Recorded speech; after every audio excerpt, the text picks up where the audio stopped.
Hey everybody, Josh Sigurdson of World Alternative Media here, and I'm here with John Sneisen, of course, author of the book The End of Freedom, How Our Monetary System Enslaves Us, owner and operator at The Economic Truth, and of course he does a lot of great work with us at WAM and Freedom Force International. The resume's starting to get a little bit big there, but now we're here, yeah, for sure. Well, we're here talking today about the Canadian dollar, because obviously a lot of people are seeing what's going on with the dollar crashing, and a lot of people have false optimism in it, and I don't think that optimism is healthy when we're looking at down the barrel of basically complete economic collapse and debt enslavement. So I'm going to ask you a few questions here, John. Currently the Canadian dollar is at 69 cents US dollar.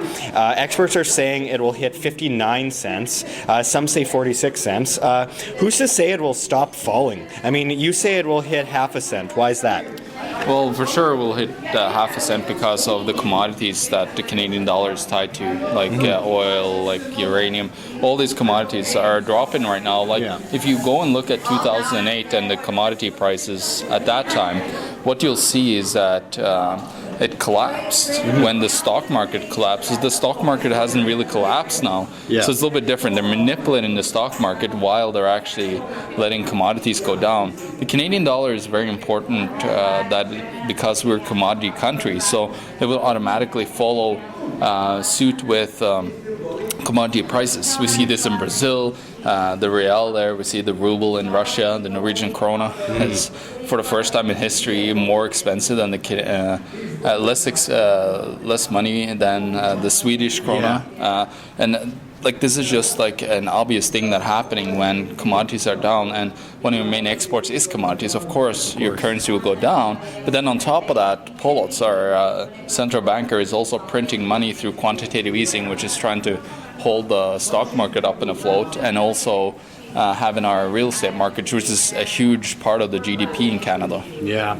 Well, I mean, can you explain what the Canadian dollar and other fiat dollars throughout the world are based on, and how this IOU note printing scheme is built to fail? Well, our current currency system that we have today is just built on our belief that the Canadian dollar or the Norwegian krona, the American dollar, has actual value. It doesn't really have any more value than the paper and the ink that it's printed on. That's basically it. So it's just our belief, and also that the government can control it and tax us because we're using this dollar. That's how they control us.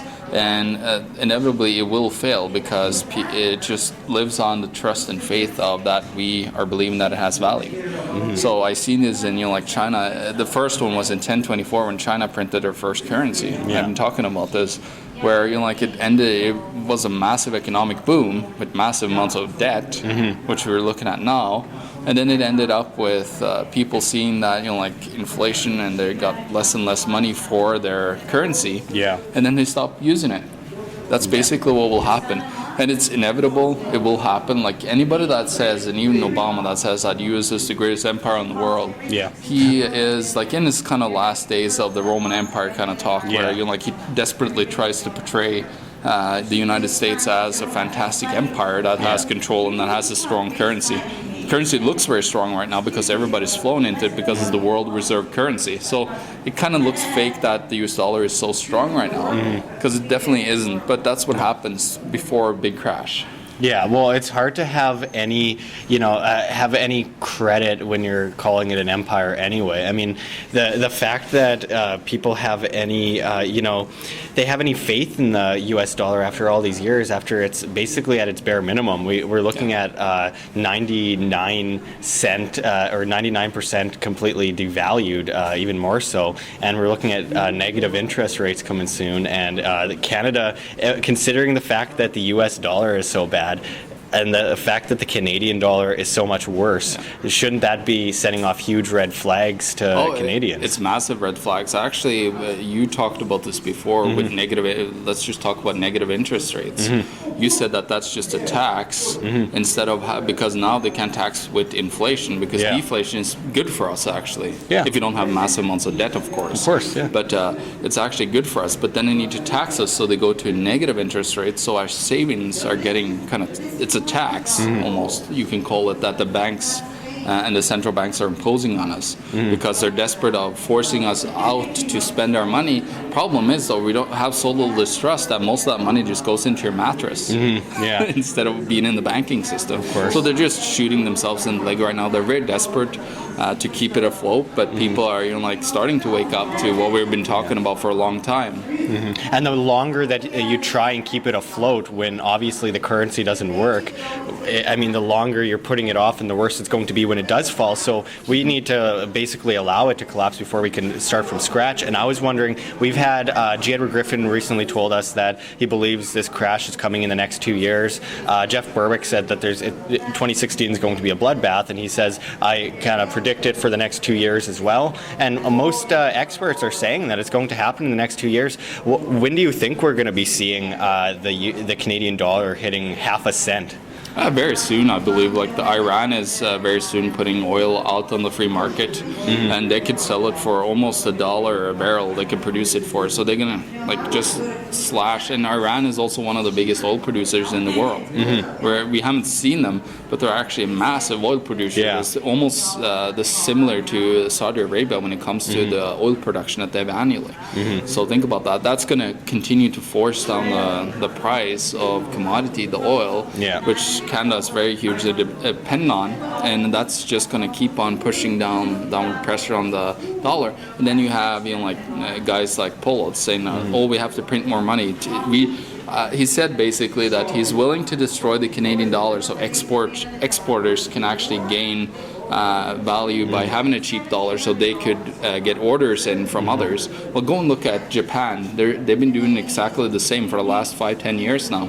They've gotten nowhere. Yeah. So good luck with that, Pollitt. Thanks for putting out the fantastic monetary policy for everyone. And I mean, Alberta is such a productive province here in Canada, and we have someone like Rachel Notley, that's in charge or in power, and I'd put that in quotations if I had a free hand, because of course we know how these people are puppeted, but the Premier Notley is completely destroying what little production they're able to actually get out of Alberta, and it's just such a mess for most Canadians that study economics and watch what's happening in politics. And the fact that politics is conflicting so much with economics is a problem in itself. But what can we do to protect ourselves from the inevitable collapse? Well, it's funny to look at commodity prices right now are demolishing commodities.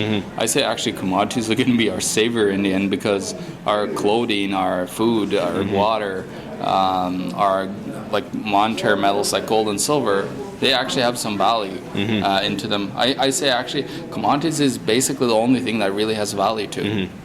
So you should be basing your, the power of a currency on the physical quantity of them, the demand on them, and the ability to actually exchange them, And try to protect yourself by being as much out of Canadian dollars as you can when the inevitable happens. Make sure that you're actually protecting yourself by having food and not being dependent on the government at the time, because then everything crashes like it did in Wiemar Republic. We all know what happened after, when somebody came in on the white horse and saved everyone. It didn't turn out too well, did it? No, and it's not changing much from that. I mean, we're looking at something quite similar right now, and how can one deny the fact that we have preservation of value with things like silver and gold? I know it's a cliche to say, but I mean, come on, we've looked at things like silver being given as wages back in the 1910s, and it being worth like $17 an hour today. And look how much that has been preserved,